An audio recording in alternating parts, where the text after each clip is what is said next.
estabelecida, né? Depois as igrejas começam a crescer muito, aí uma começa a passar pela outra. A de lá vem formando gente de lá para cá, daqui vai daqui para lá, elas começam a se chocar porque está passando uma pela outra já dentro do território brasileiro. Isso surgiu a necessidade dessa convenção que tinha sido criada já, né? Antes de 1930 já tinha sido criada, mas que depois dessa época eles não conseguiam, porque aí houve um choque de liderança. Se tivesse o Daniel, né, Berg e o Gunnar Wing na época que começou a dar o choque, provavelmente eles tinham resolvido isso, porque um era mais líder que o outro, né?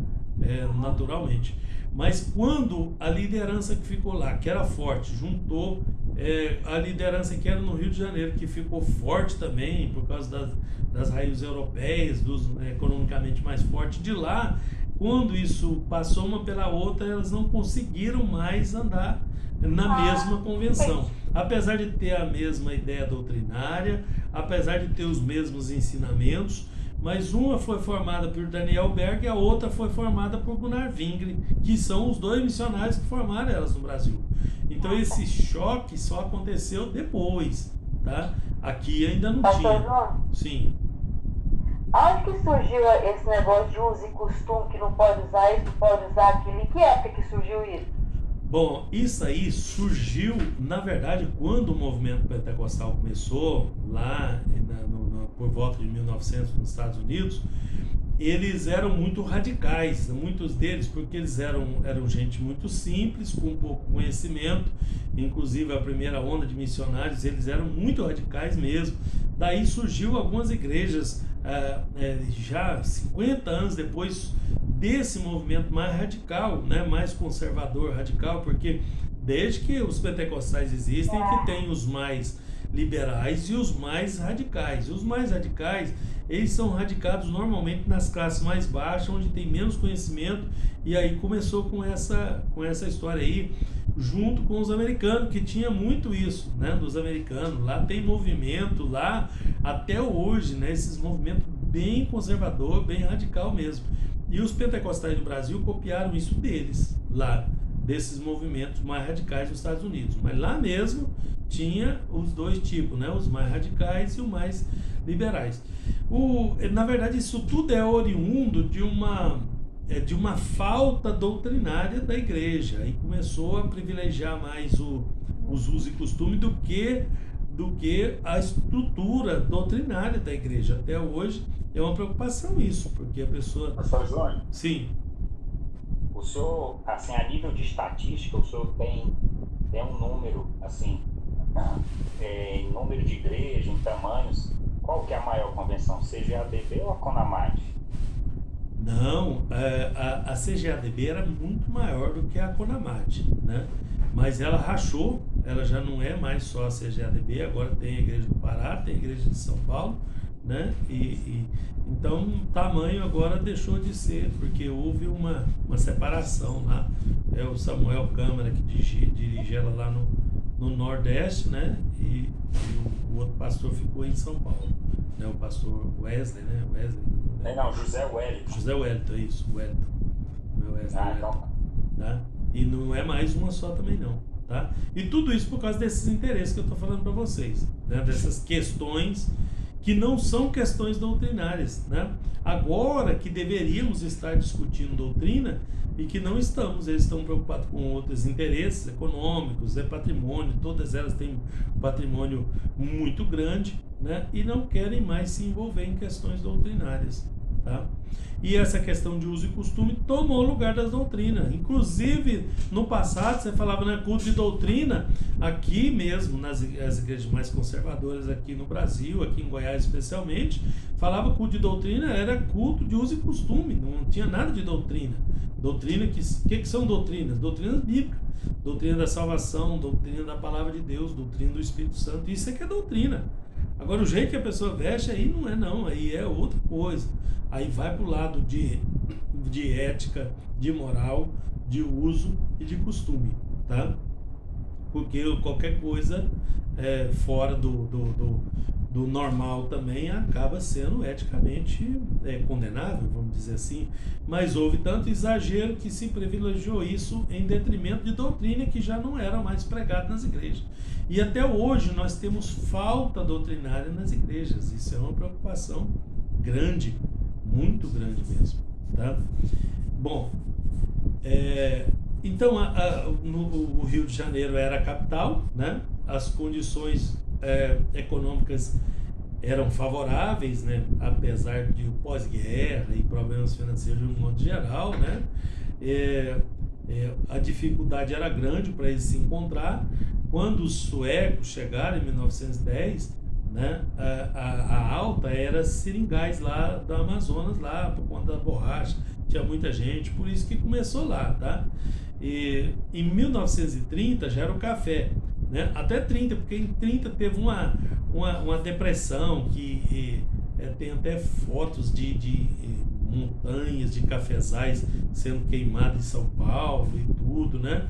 E então aconteceu o declínio da borracha lá em 1920 e depois aconteceu a alta de produção do café, né, na região de São Paulo, Rio, Paraná, né? Embora as Assembleias de Deus tenham crescido de maneira aleatória, né, sem uma organização que crescesse, né, era muito indisciplinadamente, aleatoriamente, né, durante os primeiros 20 anos, né, e a realização da Convenção de 1930 em Natal modificou o panorama, né, com uma área superior a 8 milhões de quilômetros quadrados, o Brasil ainda é um vazio demográfico em algumas regiões, tá?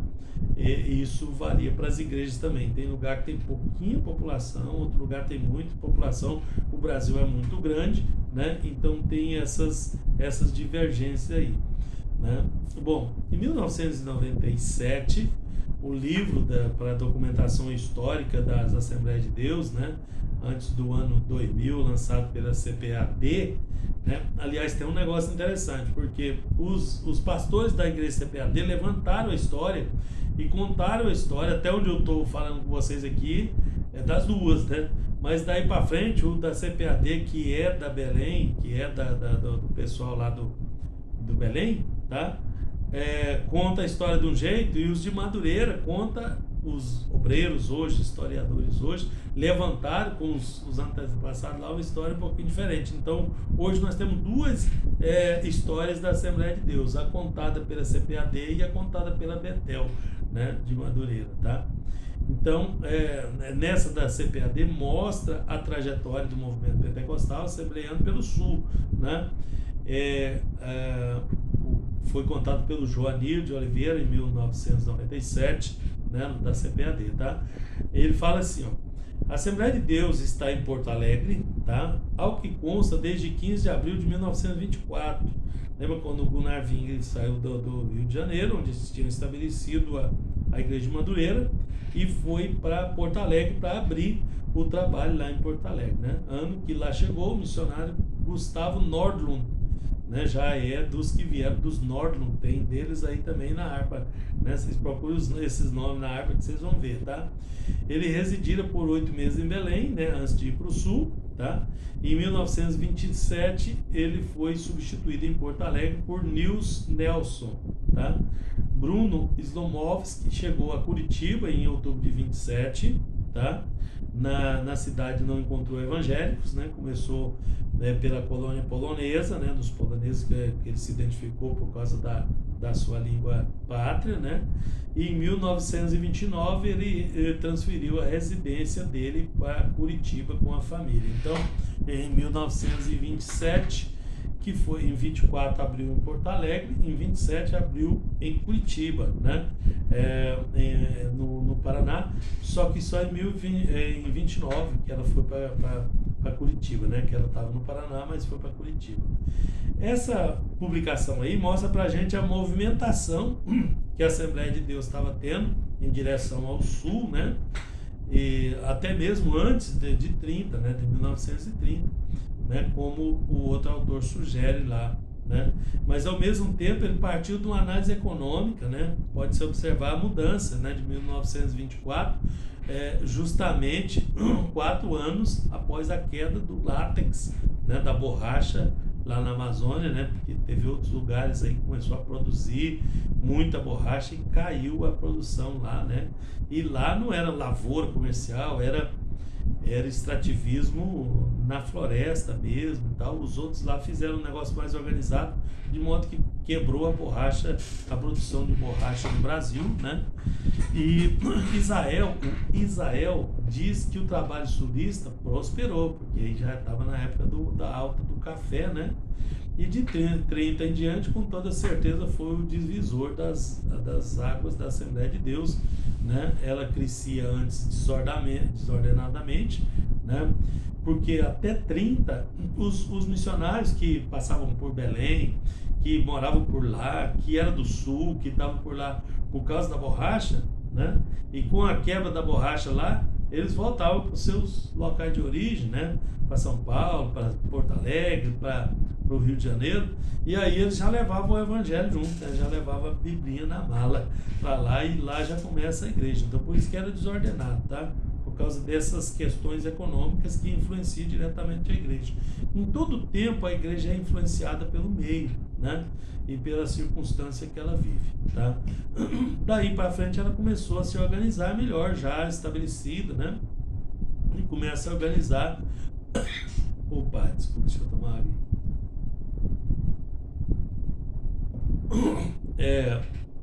O sistema eclesiástico através de uma convenção geral, tá?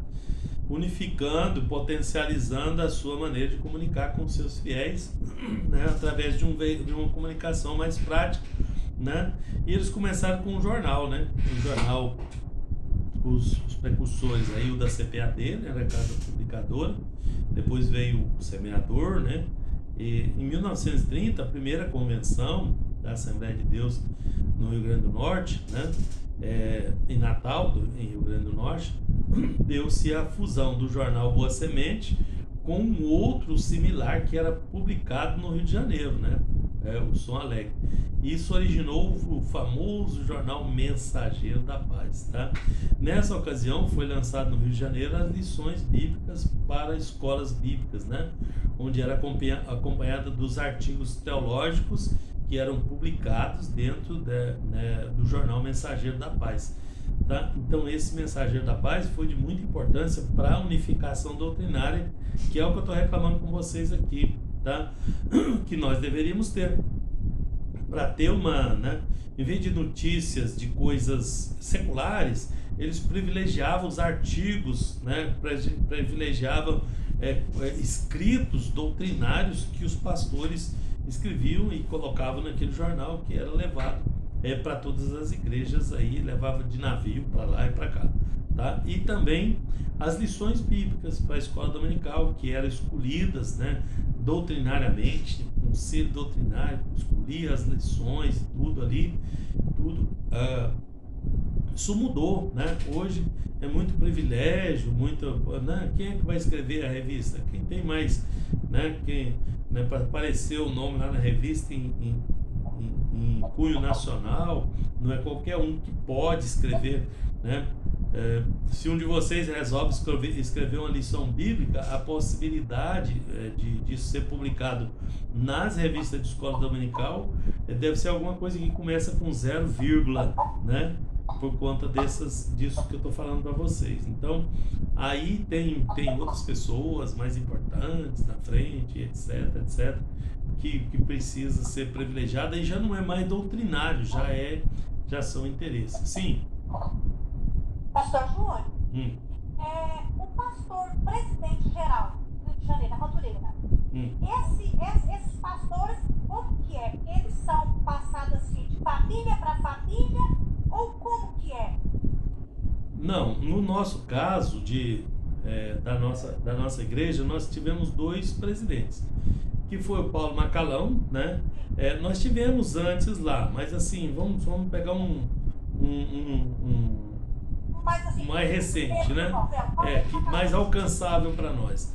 E esse Paulo Macalão, aí quando ele se foi, aí fica um dos vices deles, que é o que está agora, que é o Manuel Ferreira, pastor Manuel Ferreira, que é o presidente até hoje. Então só tivemos, né, né? Desde da época desses missionários aí, o Paulo Macalão ele ficou lá em Madureira e de lá ele passou por Manuel Ferreira. Então só tivemos esses dois aí, não sabemos. Não foi, eles não são parentes não. Não é por família, tipo assim, o pastor morre, aí fica o filho, não tem nada a ver. Não tem nada a ver. Não tem nada a ver. E a questão é que as pessoas falam disso, às vezes eu até ouvido por aí, porque o filho dele faz parte da diretoria e ele faz tudo para que na partida dele o filho que cuide, porque já está bem velho e tudo, né? Mas ninguém sabe o que vai acontecer enquanto não acontecer, né? Por enquanto ele, Bispo Manuel Ferreira, é o presidente da Assembleia de Deus Convenção de Madureira. Tá? Bom, desde os primórdios, eu estou na página 75, tá? No finalzinho da página 75.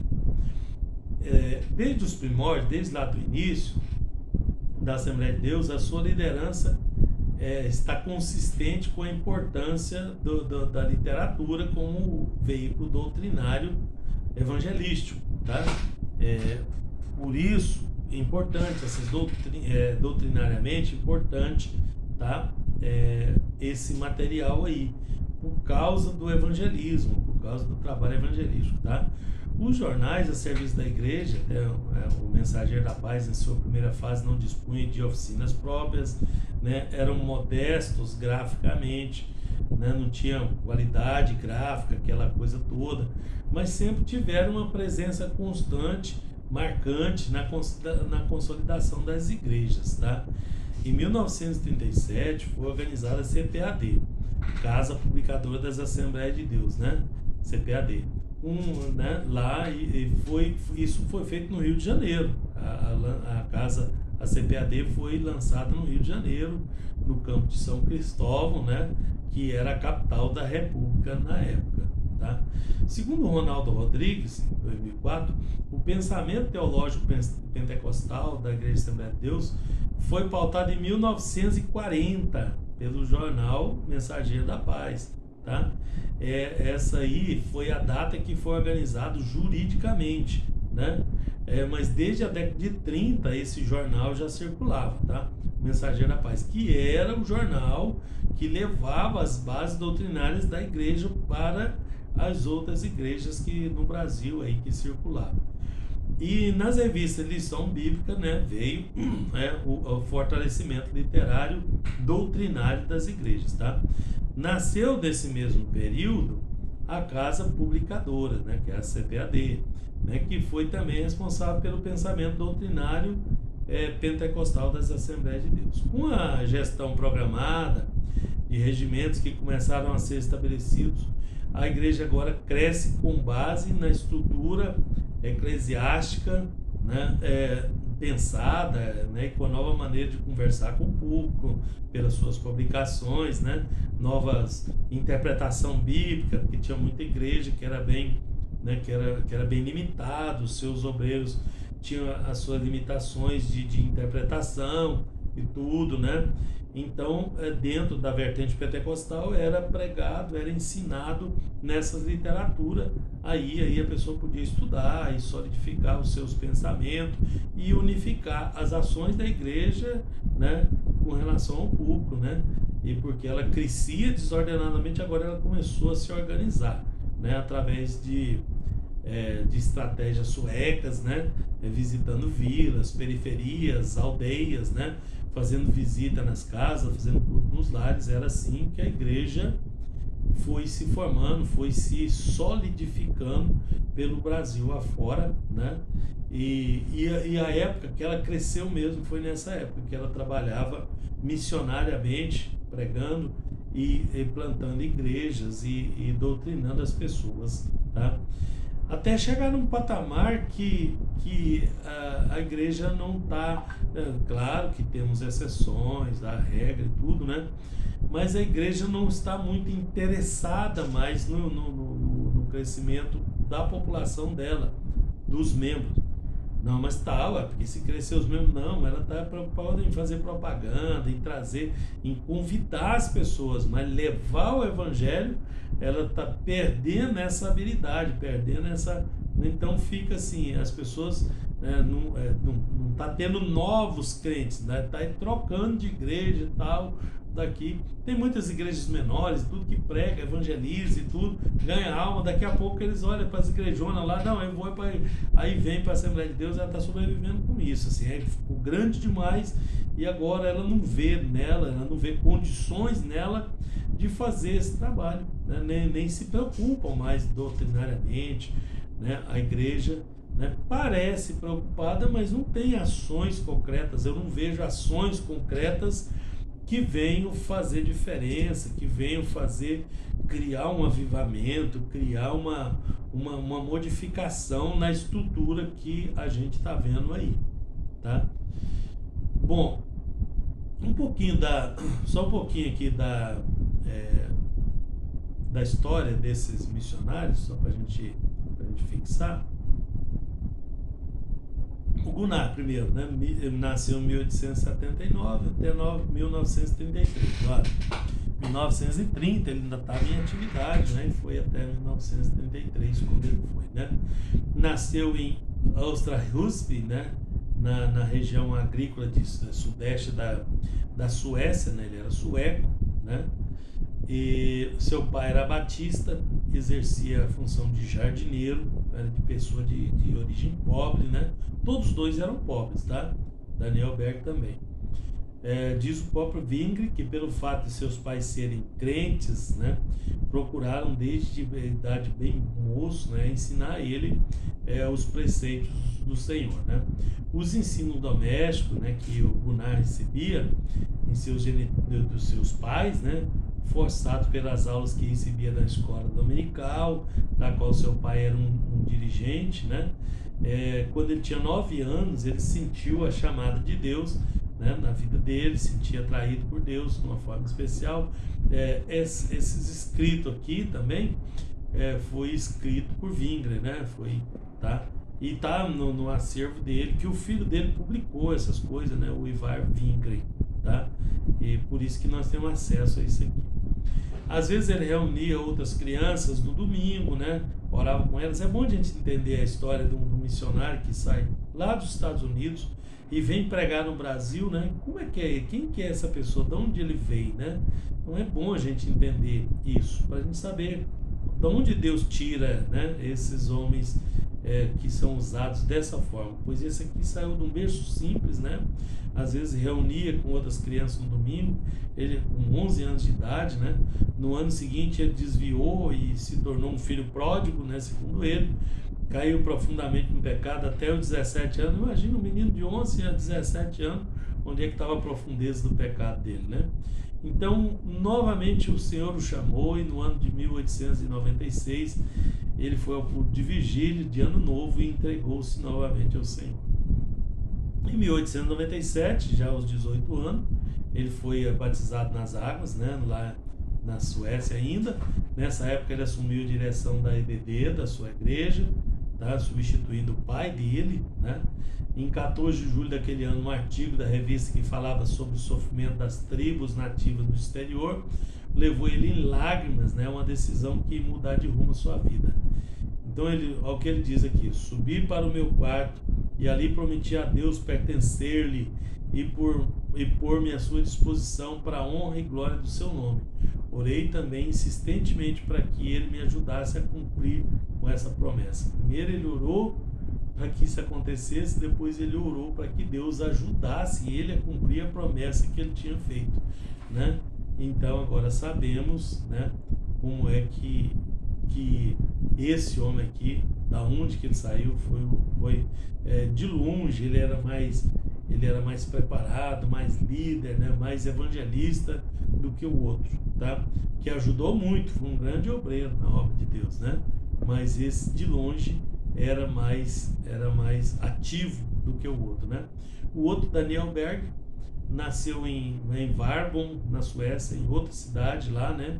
Num lar cristão também. Logo aos 17 anos ele fez a sua primeira viagem para os Estados Unidos, tá? Em 1902, né? Isso porque a Suécia passava por uma crise financeira muito séria, né? E ele, por causa da crise, ele foi para os Estados Unidos, tá? Aos 18 anos, chegou em Boston em 25 de março. Em visita à Suécia, ele tomou conhecimento sobre o movimento pentecostal por um amigo, né? E ao retornar aos Estados Unidos em 1909, tá? Ele passa pela experiência pentecostal. Veja, em 1909 ele já era crente tradicional.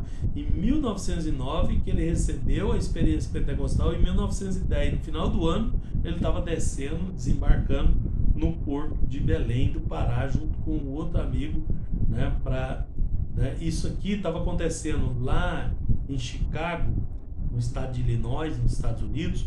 O grande avivamento, houve um incêndio lá na cidade, tudo, né? O movimento não começou em Chicago, começou em Los Angeles, na Califórnia, mas isso espalhou rapidamente e ele estava lá em Chicago, onde parece que a maior chama, né? Não foi só o fogo da cidade, não, o fogo dos crentes estava pegando fogo ali naquela cidade. E ele, um ano depois, né?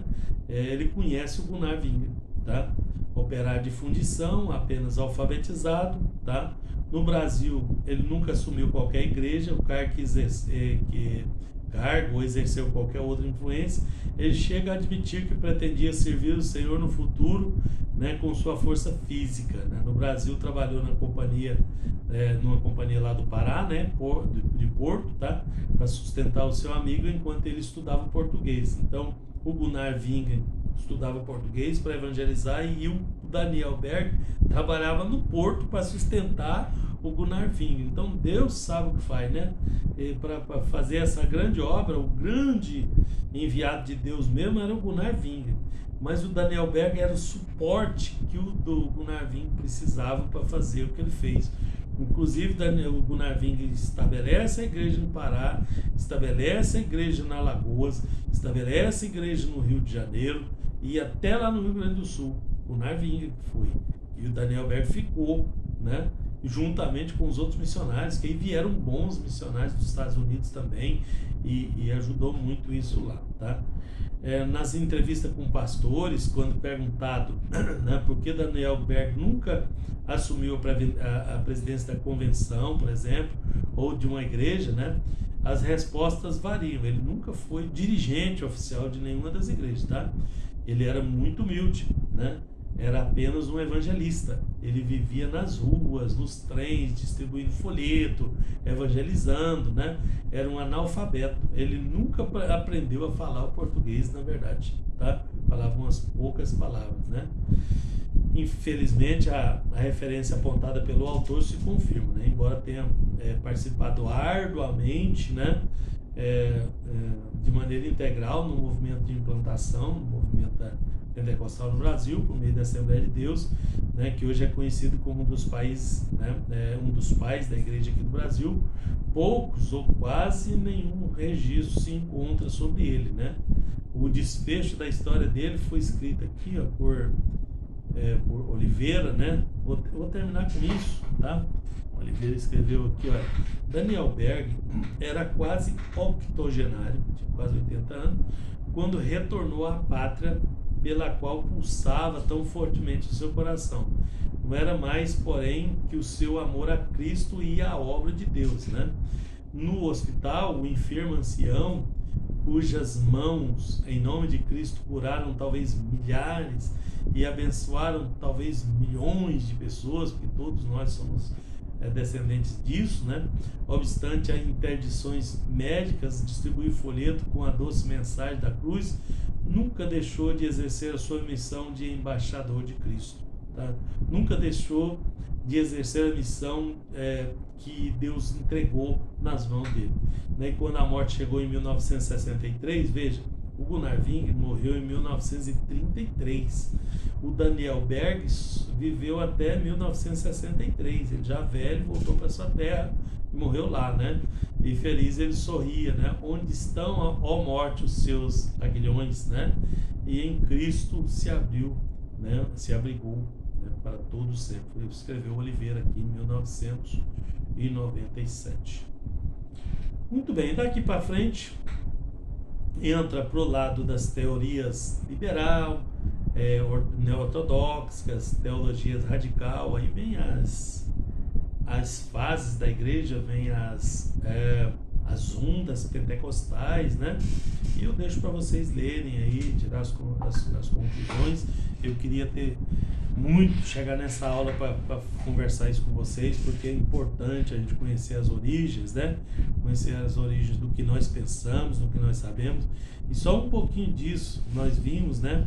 No pentecostalismo, porque a igreja é muito mais que isso, né? Ela é fundada lá em Cristo, como nós começamos, né? Na história da Igreja 1, e chegamos aqui, né? Mostrando para vocês, né? Quão glorioso é o poder de Deus, em que nos resgatou, apesar de todos os problemas. Imagina se esses missionários não dessem conta do recado, voltassem para os Estados Unidos, não tivesse a Assembleia de Deus no Brasil, se não tivesse nenhum de nós aqui, né? Mas o Deus poderoso aprove a Deus, né? Sustentar todas as coisas e nos trouxe até aqui, né? E tem mantido a igreja. Se um para e levanta o outro, e a coisa vai andando, vai caminhando, é do jeito que Deus quer. Então que Deus nos abençoe e nós possamos assim, né? Dessa forma, estar firmes e constantes, lutando, né? Na minha parte eu pretendo lutar, irmãos, para que a igreja aprenda, né? Aprenda a palavra, aprenda tudo que precisa aprender, porque o nome do Senhor precisa ser pregado e nós precisamos crescer, né? A igreja precisa crescer, porque se não crescer através de mim, vai crescer através de alguém, né? Então por que não seja eu? Por que não pode ser comigo, né?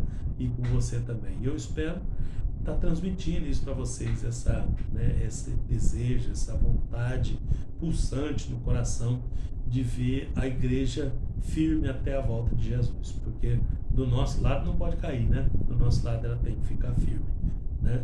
Que Deus possa nos abençoar todos para que nós possamos lutar por isso juntos, né? Ok? Perguntas? Vou até tomar água, tanto que eu falei hoje. Que Deus abençoe vocês. Então, vamos encerrar por aqui. O material novo deve estar quase chegando. Assim que chegar, eu dou notícia para vocês aí no grupo. Esse material nem tem mais, tá? Estava olhando lá hoje, né? Não temos mais, tem uma. Vou ter que pedir mais algumas, né? Porque as que foram para o interior, e alguns alunos demoraram a pegar, e esse estoque fica caro para nós manter esses estoques lá. Vocês precisam nos ajudar nisso também, né? Porque se a gente viabilizar isso economicamente, o nosso seminário não vai se sustentar, né? A sustentação vem através de vocês, estando forte ali, pegando o seu material, se esforçando ali também, tá bom? Que Deus abençoe a todos, em nome de Jesus, e nós possamos nos ver na próxima aula. Fiquem com Deus.